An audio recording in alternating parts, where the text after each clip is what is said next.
A Good Cigar is a Smoke by P.G. Wodehouse.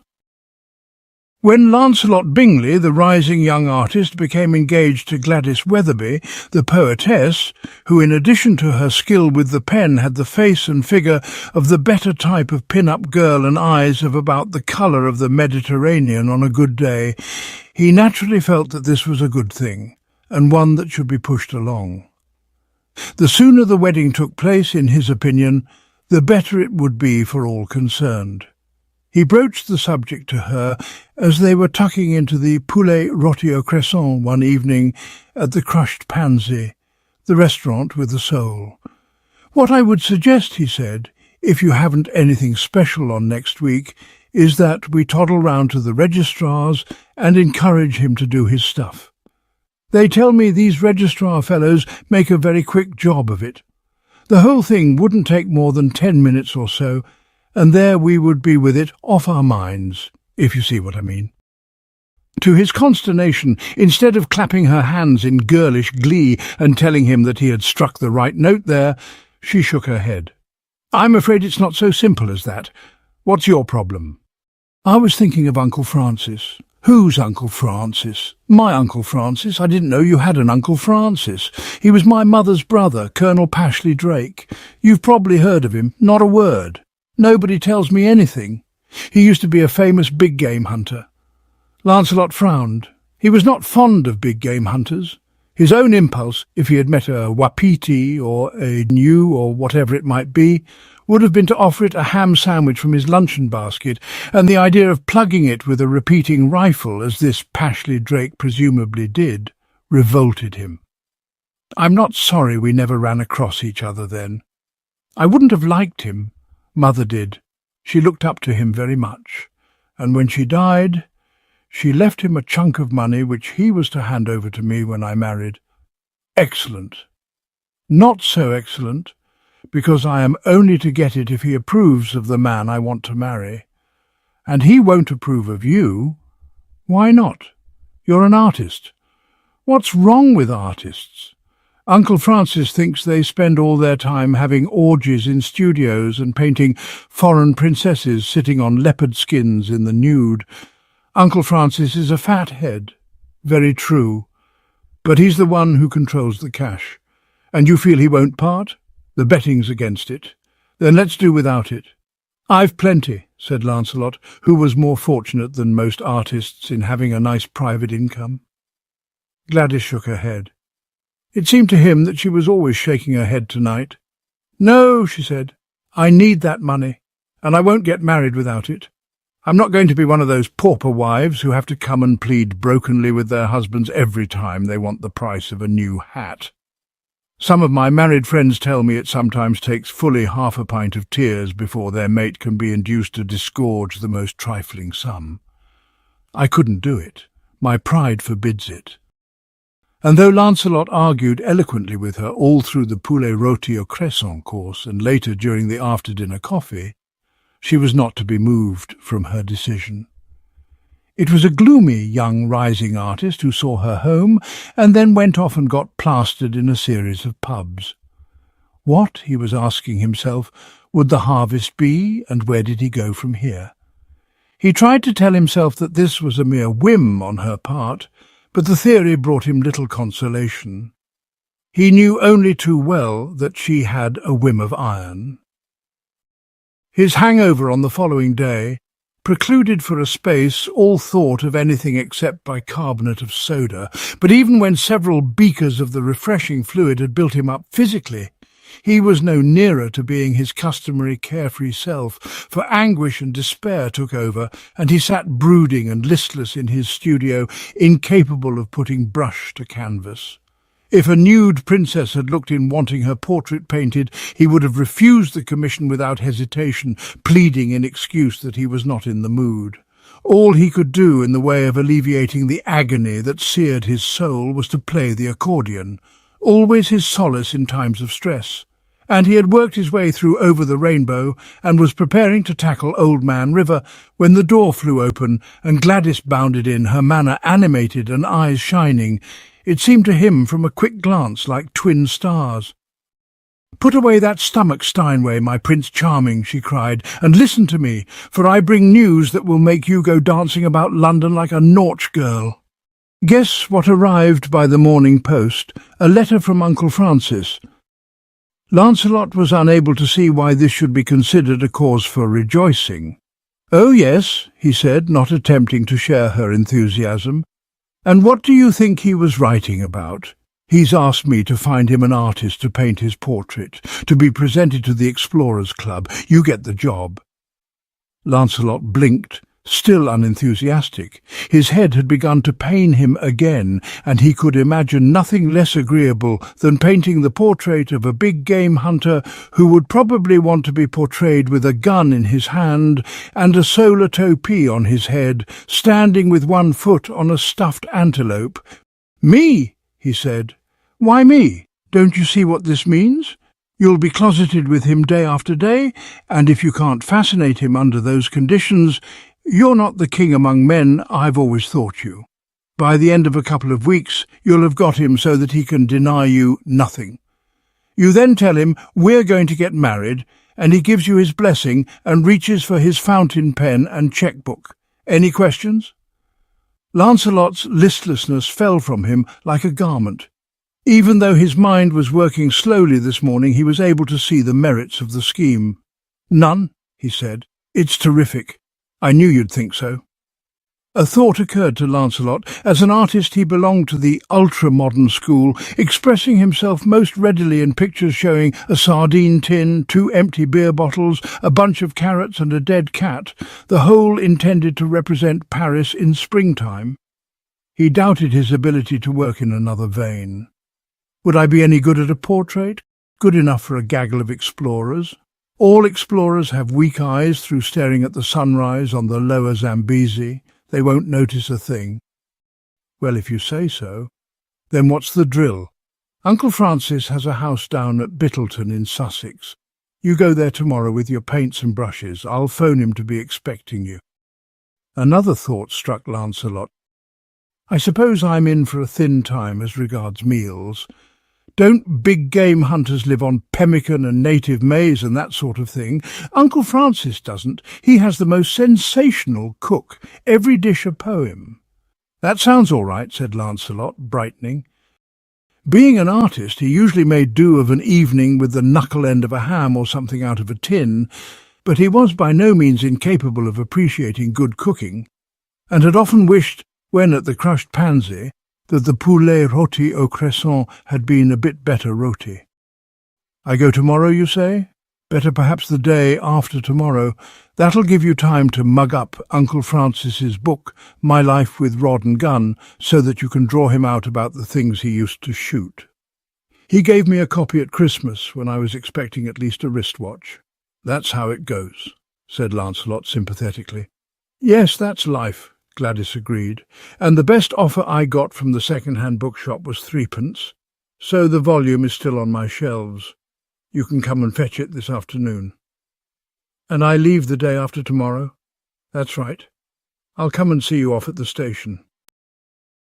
As Lancelot sat in his compartment, waiting for the train to start, and gazing at Gladys, who was standing on the platform, he was thinking how much he loved her, and what a dreadful thought it was that they were to be separated like this for who knew how long. He was to learn almost immediately that there were other dreadful thoughts going around. She now gave utterance to one of them. "Oh, by the way, Angel," she said, "there's one other thing I almost forgot to tell you. Uncle Francis is rabidly opposed to smoking." "He is?" said Lancelot, feeling that the more he heard of this uncle of hers, the less attractive a character he appeared to be. "So, of course, you'll have to knock it off for the duration." A strong shudder shook Lancelot. He was a heavy smoker in spite of having 2 aunts who belonged to the Anti-Tobacco League and kept sending him pamphlets showing how disastrous for the health the practice was. His jaw fell a couple of notches, and he stared at her incredulously. "Knock off smoking?" he gasped, wondering if he could have heard her correctly. "That's right. For weeks and weeks. I couldn't." "You couldn't, eh?" "No, I couldn't. Well, "You jolly well better, or—" "Or what else?" said Gladys, and the train moved off. It was one of those trains that have not become attuned to the modern spirit of speed and hustle, and as it sauntered through the sunlit countryside, Lancelot had ample opportunity to turn over Gladys's parting words in his mind and examine them, and the more he did so, the less he liked the sound of them. Nor is this surprising. There are probably no words in the language which a lover more dislikes to hear on the lips of his loved one than those two words, "or else." They have a sinister ring calculated to chill the hardiest. He mused. One cannot say that he was standing at a man's crossroads, for he was sitting, but it was plain to him that he was confronted with the most serious dilemma of his lifetime. If, on the one hand, he obeyed her behest and refrained from smoking, every nerve in his body would soon be sticking out and starting to curl at the ends, and the softest chirrup of the early bird attending to its worm outside his window would send him shooting up to the ceiling as if some fun-loving practical joker had exploded a bomb beneath his bed. He had once knocked off smoking for 2 or 3 days, and he knew what it was like. If, however, on the other hand, he took a strong line and stoutly refused to keep away from the box of 50 excellent cigars which he had brought with him, what then? He knew very well what then. There would be for him no wedding bells or whatever registrar's substitute for them.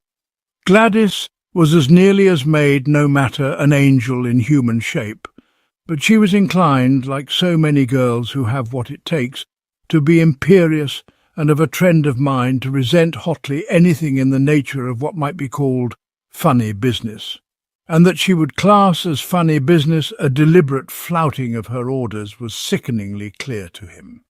She would return the ring, his letters, and what was left of the bottle of scent he had given her on her birthday within minutes of learning of his disobedience. There flitted into his mind an insidious line from an old poem of Rudyard Kipling's. "A woman is only a woman," it ran, "but a good cigar is a smoke." And for one awful moment he found himself feeling that Mr. Kipling had said a mouthful. Then he remembered Gladys's star-like eyes, her slender figure, and the little freckle on the tip of her nose, and was strong again.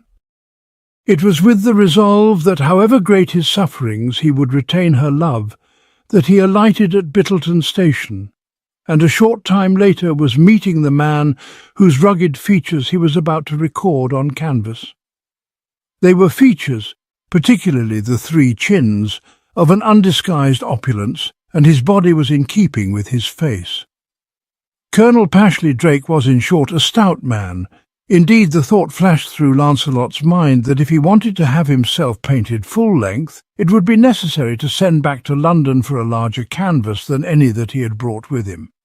He knew from reading My Life with Rod and Gun that the colonel, when hunting big game, had frequently hidden behind a tree. To conceal him in this the evening of his life, only a Californian redwood would have served. And when later they sat together at the dinner table, he got an inkling as to how this obesity had come about. The dinner was a long one, and in every respect superb. It was plain to Lancelot from the first spoonful of soup that Gladys had well described his host's cook as sensational. The fish confirmed his view that she was a cook in 1,000. He mentioned this to the colonel, and the latter, a look of holy ecstasy in his eye, agreed that Mrs. Potter, for such was the gifted woman's name, was at the very head of her profession. After that he did not speak very much, being otherwise occupied. Coffee after the meal was served in a study or library, a large room tastefully decorated with the heads of various fauna which had had the misfortune to meet the other when he was out with his gun. As they seated themselves, the colonel wheezed apologetically.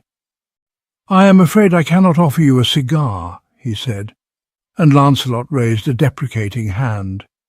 "Had you done so," he assured him, "I should have been obliged to decline it, with thanks of course for the kind thought." "I do not smoke." "Smoking," said Lancelot, remembering a pamphlet sent to him by one of his aunts, causes nervous dyspepsia, sleeplessness, headache, weak eyes, asthma, bronchitis, neurasthenia, rheumatism, lumbago, sciatica, loss of memory, falling out of hair and red spots on the skin. I wouldn't smoke so much as a cigarette to please a dying grandfather. My friends often rally me on what they consider my finicky objection to having red spots on my skin, but I remain firm. "You're very sensible," said Colonel Pashley Drake, with such obvious approval that Lancelot felt that the task of fascinating him would prove even easier than Gladys had predicted. He looked forward to the moment, at no distant date, when he would have the old buster rolling on the floor with paws in the air like a tickled dachshund. The love feast became intensified as the time went on. The Colonel was plainly delighted that Lancelot had derived such pleasure from his little book and spoke fluently and well on the subject of tigers he had met and what to do when confronted with a charging rhinoceros, together with many an anecdote about the selected portions of moose, giraffes and the like which ornamented the walls. At long last he stifled a yawn and said he thought he would be turning in, and they parted in an atmosphere of the utmost cordiality.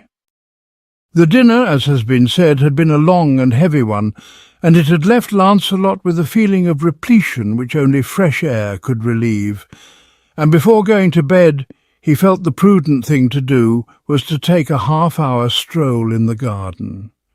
He proceeded to do so, and what with the beauty of the night and the thinking of long, loving thoughts of Gladys, he exceeded the estimated time by a wide margin. It was some 2 hours later when the advisability of going to bed presented itself, and he made his way back to the house, only to discover when he reached it that in his absence some hidden hand had locked the front door. It was a blow which might have crushed a weaker man, but Lancelot was resourceful, and the idea of trying the back door occurred to him almost immediately.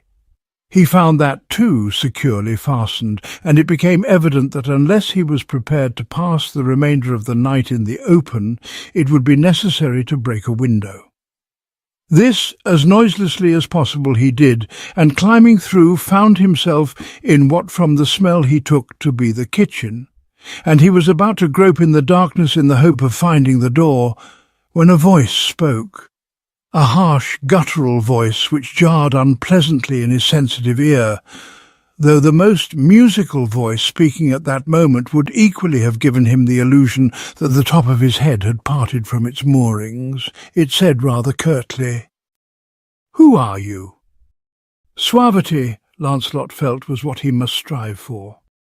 "It's quite all right," he said obsequiously. "I was locked out. Who are you?" "My name is Lancelot Bingley. I am staying in the house. I am an artist. I am here to paint Colonel Pashley Drake's portrait.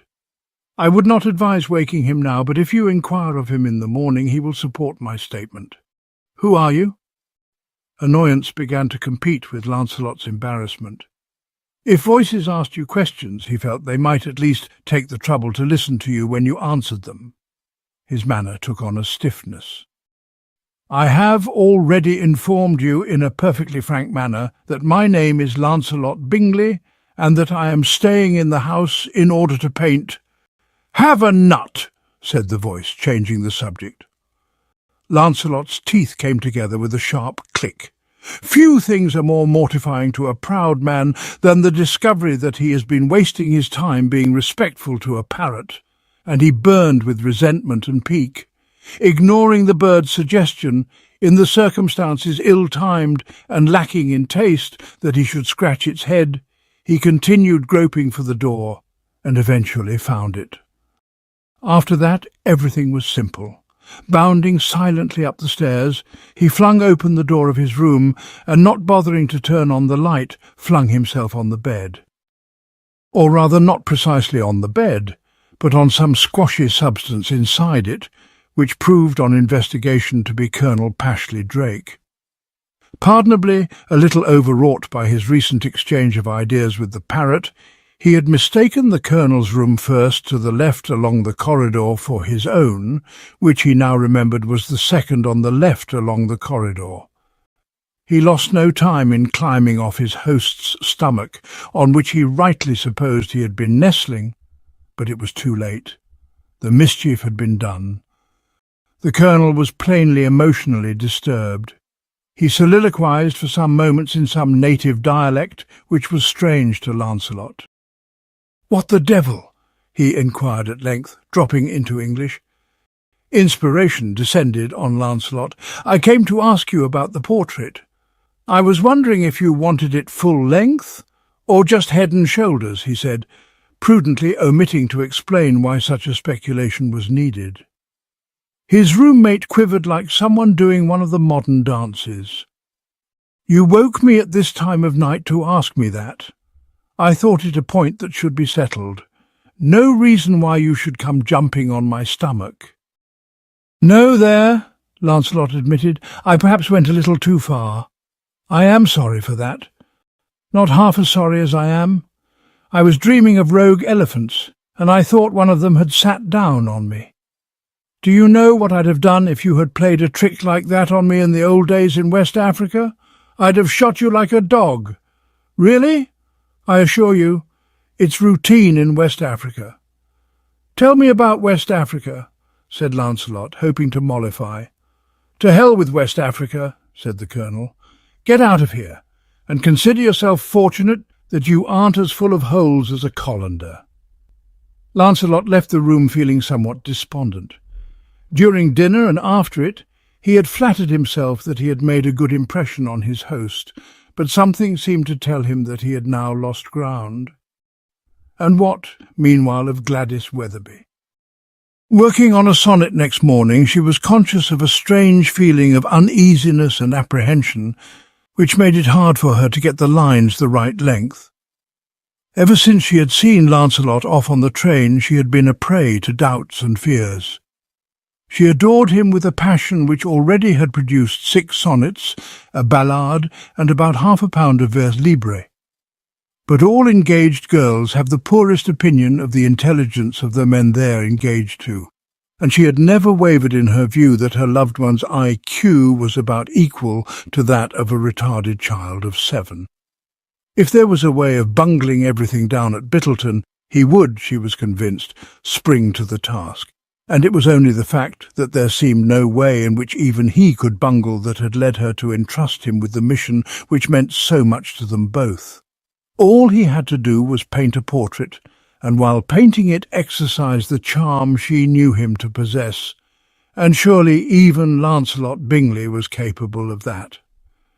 Nevertheless, she continued ill at ease, and it was with more anguish than surprise that she read the telegram which reached her shortly after lunch. It ran: "Drop everything and come Bittleton immediately.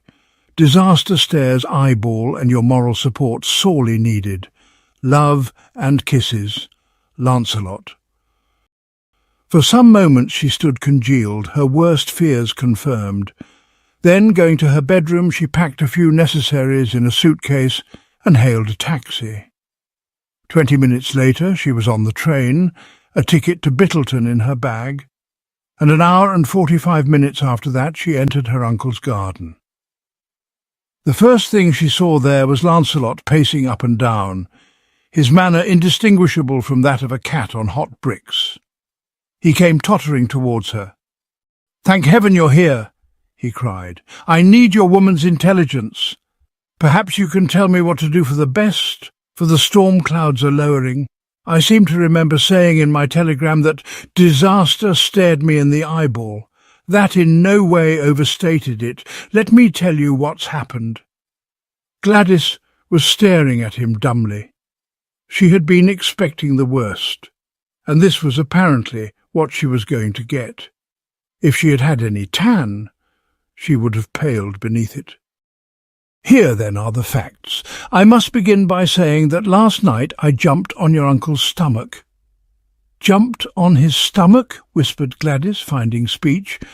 "Oh, purely inadvertently, but I could tell by his manner that he was annoyed." "It was like this," said Lancelot, and he related briefly the events of the previous night. "But that wouldn't have mattered so much," he went on, "if it hadn't been for what happened this morning. I had sauntered out into the garden with my after-breakfast cigar. He paused. He thought he had heard a stepped-on cat utter a piercing yowl. But it was only Gladys commenting on what he had said. Her eyes, which under the right conditions could be so soft and loving, were shooting flames. "I told you were not to smoke. I know, but I thought it would be all right if no one saw me. One must have one's smoke after breakfast, or what are breakfasts for? Well, as I was saying, I sauntered out and lit up, and I hadn't puffed more than a few puffs when I heard voices. Oh, heavens, that or something like it was what I said, and I dived into the shrubbery. The voices came nearer. Someone was approaching. Or rather, I should have said that two persons were approaching, for if there had been only one person approaching, he would hardly have been talking to himself, though of course you do get that sort of thing in Shakespeare. Hamlet, to take but one instance, frequently soliloquized, "Lancelot, my angel, get on with it." Certainly, where was I? You were smoking your cigar, which I had expressly forbidden you to do, in the shrubbery. No, there you were wrong. I was in the shrubbery, yes, but I was not smoking my cigar, and I'll tell you why. In my natural perturbation at hearing these voices, and realizing that two persons were approaching, I had dropped it on the lawn. He paused again. Once more Gladys had uttered that eldritch scream so like in its timbre to that of a domestic cat with a number 11 boot on its tail. "Lancelot Bingley, you ought to be in a padded cell." Yes, but don't keep interrupting me, darling, or I shall lose the thread. Well, these two approaching persons had now drawn quite close to where I lurked behind a laurel bush, and I was enabled to hear their conversation. One of them was your uncle, the other a globular woman whom I assumed to be the Mrs. Potter of whom I had heard so much, for she was sketching out the menu for tonight's dinner, which I don't mind telling you is going to be a pippin.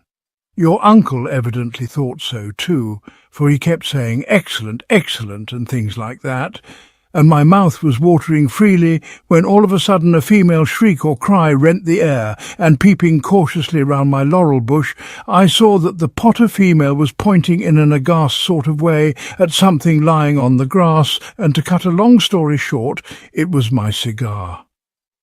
A dull despair weighed Gladys Weatherby down. "So they caught you?" she said tonelessly. "No," said Lancelot. "I lurked unseen, and of course they didn't know it was my cigar." I gathered from their remarks that the prime suspects are the chauffeur and the gardener. It naturally didn't occur to your uncle to pin the rap on me, because after dinner last night I had convinced him that I was a total abstainer. Indignation brought a flush to Gladys's face. No girl likes to be dragged into the depths of the country on a hot afternoon by a telegram from her betrothed saying that disaster stares him in eyeball when apparently disaster has been doing nothing of the sort. "Then what's all the fuss about?" she demanded. "Why the urgent SOSs? You're in the clear."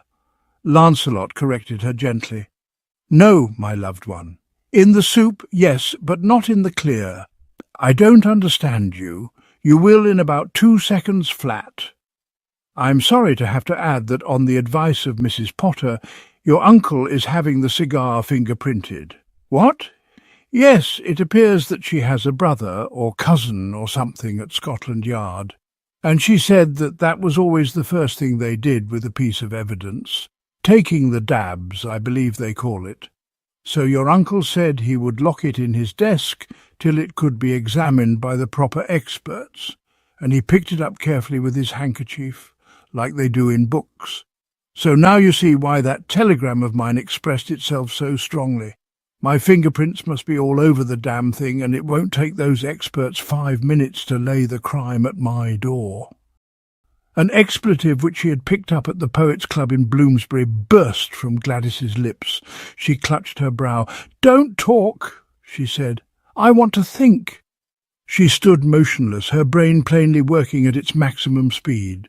A fly settled on her left eyebrow, but she ignored it. Lancelot watched her anxiously. "Anything stirring?" he asked. Gladys came out of her reverie. "Yes," she said, and her voice had lost its dull despondency. "I see what to do. We must sneak down tonight when everyone's in bed and retrieve that cigar. I know where to find a duplicate key to Uncle Francis's desk. I used it a lot in my childhood when he kept chocolates there. Expect me at your bedroom door at about midnight and we'll get cracking. You think we can do it?" "It'll be as easy as falling off a log," said Gladys. All artists are nervous, highly strung men, and Lancelot, as he waited for the girl he loved to come and tell him that 0 hour had arrived, was not at his most debonair and carefree.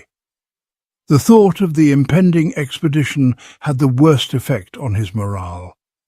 It so happened that for one reason or another he had never fallen off a log, but he assumed it to be a feat well within the scope of the least gifted, and why Gladys should think it resembled the hideous task that lay before them he could not imagine. He could tot up a dozen things that could go wrong. Suppose, to take an instance at random, the parrot overheard them and roused the house. But when Gladys did appear, something of confidence returned to him. The mere look of her was encouraging. There is nothing that so heartens a man in a crisis as the feeling that he has a woman of strong executive qualities at his side. Macbeth, it will be remembered, had this experience. "Shh," said Gladys, though he had not spoken, and before they set out she had a word of advice on strategy and tactics to impart. "Now listen, Lancelot," she said. "We want to conduct this operation with a minimum of sound effects. Your impulse, I know, will be to trip over your feet and fall downstairs with a noise like the delivery of a ton of coal, but resist it. Play the scene quietly. Okay? Right. Then let's go." Nothing marred the success of the expedition from the outset. True, Lancelot tripped over his feet as anticipated, but a quick snatch at the banisters enabled him to avoid giving the impersonation of the delivery of a ton of coals against which she had warned him. In silence they descended the stairs and stole noiselessly into the study.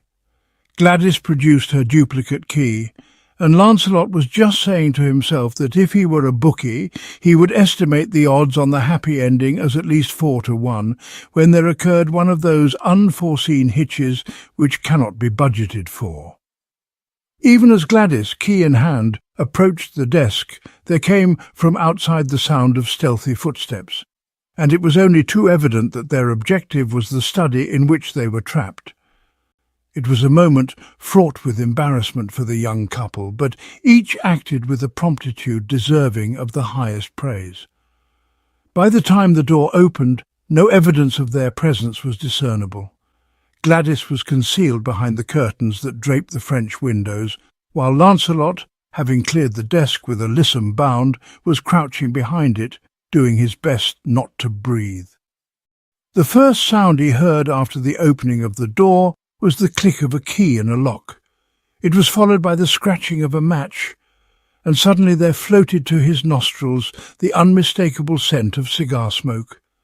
And even as he sought faintly for a solution of this mystery, the curtains parted with a rattle, and he was able to catch a glimpse of the upper portions of his betrothed. She was staring accusingly down at something beyond his range of vision, and when a sharp exclamation in Swahili broke the silence, he knew that this must be Colonel Pashley Drake. "So," said Gladys, "there are not many good things one can say in answer to the word so, especially if one is called upon to find one at a moment's notice," and the Colonel remained silent for a space. It was only when Gladys had repeated the word that he spoke. "Ah, my dear," he said, "there you are. Sorry to have seemed a bit taciturn, but your abrupt appearance surprised me. I thought you were in bed and asleep. Well, no doubt it seems odd to you to find me here, but I can explain, and you will see how I am situated. You are situated in an armchair with a whacking great cigar in your mouth, and I shall be glad to have the inside story. You shall have it at once, and I think it will touch your heart. You were away from home, I believe, when Mrs. Potter entered my service? She had been here a year when I first saw her, so I thought. She was in the employment of a friend of mine when I was introduced to her superlative cooking. When he conked out, apoplexy, poor fellow, brought on, I have always felt, by overindulgence in her steak and kidney pies, I immediately asked her to come to me, and I was stunned when she inquired if I was a non-smoker, adding that she held smoking to be the primary cause of all human ills, and would never consider serving under the banner of an employer who indulged in the revolting practice. You follow me so far? I get the picture. It was a tricky situation, you will admit. On the one hand, I loved cigars. On the other, I adored good food. Which to choose? The whole of that night I lay sleepless on my bed, pondering, and when morning came I knew what my decision must be. I made the great sacrifice. I told her I never smoked, and until tonight I never have. But this morning the chauffeur or somebody dropped this cigar on the lawn, and the sight of it shook me to my depths. I had not seen one for 3 years, and all the old craving returned. Unable to resist the urge, I crept down here and— Well, that is the story, my dear, and I'm sure you will not let this little lapse of mine come to Mrs. Potter's ears. I can rely on you? Of course. Thank you, thank you. You have taken a great weight off my mind. Bless my soul, I haven't felt so relieved since the afternoon in West Africa, when a rhinoceros, charging on me with flashing eyes, suddenly sprained an ankle and had to call the whole thing off. I shudder to think what would have happened if Mrs. Potter had learned of my doings this night. She would have been off like a jackrabbit. I wouldn't have been able to see her for dust. She would have vanished like a dream at daybreak. But provided you seal your lips— Oh, I'll seal them. Thank you, my dear. I knew I could rely on you, and you on your side will write me a cheque for that bit of cash of mine. You see, I want to get married. You do? Who to? You know him? Lancelot Bingley? A hoarse exclamation in some little-known Senegambian dialect burst from the Colonel's lips. You mean that artist fellow? That's right, you're joking. I am not. You mean you seriously intend to marry that pop-eyed voting slab of damnation? He is not pop-eyed, but you will concede that he is a slab of damnation. I will do nothing of the sort. Lancelot is a Barlam. A Barlam? Yes, a Barlam. Well, he doesn't look to me like a Barlam, more like something the cat brought in, and not a very fastidious cat at that. In his nook behind the desk, Lancelot flushed hotly. For a moment he thought of rising to his feet with a curt, "I resent that remark," but prudence told him it was better not to interrupt. "And it is not only his looks I object to," continued the Colonel. "I suppose he has kept it from you, but he goes about jumping on people's stomachs." "Yes, he mentioned that to me." "Well then, you don't expect me to abet you in your crazy scheme of marrying a chap like that? I won't give you a penny." "Then I'll tell Mrs. Potter you're a secret smoker." The Colonel gasped. The cigar fell from his hand. He picked it up, dusted it, and returned it to his lips. His voice when he spoke was hoarse and trembled. "This is blackmail." "With the possible exception of Diamond," said Gladys, "a girl's best friend." Silence fell. The Colonel's eyes were strained and bleak. His chins vibrated. It was plain that he was engaged in serious thought. But the clash of wills could have but one ending. "Very well," he said at length, "I consent. I do it with the utmost reluctance, for the idea of you marrying that how shall I describe him? Well, never mind, you know what I mean. Chills me to the marrow. But I have no alternative. I cannot do without Mrs. Potter's cooking. You shall have it." "And furthermore," said Lancelot, shooting up from behind the desk and causing the Colonel to quiver like a smitten jelly, "you shall have all the cigars you want. I have a box of 50, or rather 49, upstairs in my room, and I give them to you freely. And after breakfast tomorrow I will show you a spot in the shrubbery where you can smoke your head off without fear of detection." The Colonel drew a deep breath. His eyes glowed with a strange light. His chins vibrated again, but this time with ecstasy. He said a few words in Cape Dutch, then, seeing that his companions had missed the gist, he obligingly translated. "Gladys," he said, I could wish you no better husband. He is, as you were telling me, one of the Barlams, and in my opinion by no means the worst of them. I think you will be very happy."